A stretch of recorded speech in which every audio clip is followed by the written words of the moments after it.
మన భారతదేశానికి చెందిన ఒక వ్యక్తి వేల కోట్ల కంపెనీని స్థాపించాడు. అలాంటి ఒక కంపెనీ ఈ మధ్య కాలంలో హ్యాక్ అయింది. ఆ కంపెనీ ఏంటి, అసలు ఎలా హ్యాక్ అయింది, ఎవరు హ్యాక్ చేశారు, ఎందుకు హ్యాక్ అయింది అనే విషయాలు తెలుసుకోవాలి అంటే వీడియో చివరి వరకు చూడండి.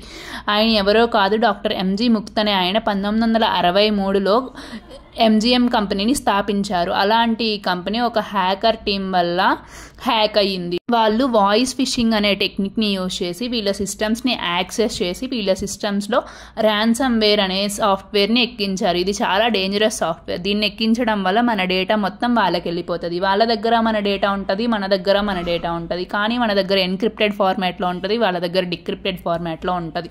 అండ్ ఈ ర్యాన్సమ్వేర్కి టైమింగ్ అనేది ఉంటుంది. ఆ టైంలోపే మనం డిక్రిప్ట్ చేయించుకోవాలి. లేదు అంటే డేటా మొత్తం ఎరేజ్ అయిపోతుంది. ఈ డిక్రిప్టెడ్ కీ అనేది వాళ్ళ దగ్గరే ఉంటుంది. ఆ కీ ఎంటర్ చేస్తేనే మన డేటా అనేది డిక్రిప్ట్ అవుతుంది. డిక్రిప్ట్ అయిన తర్వాత కూడా మన డేటా వాళ్ళ దగ్గర ఉంటుంది. మనం ఏం చేస్తున్నాం, ఏమేమి చూస్తున్నాం, అసలు ఏం చేస్తున్నాం అందులో అనేది ప్రతిదీ వాళ్ళకి తెలుస్తూనే ఉంటుంది.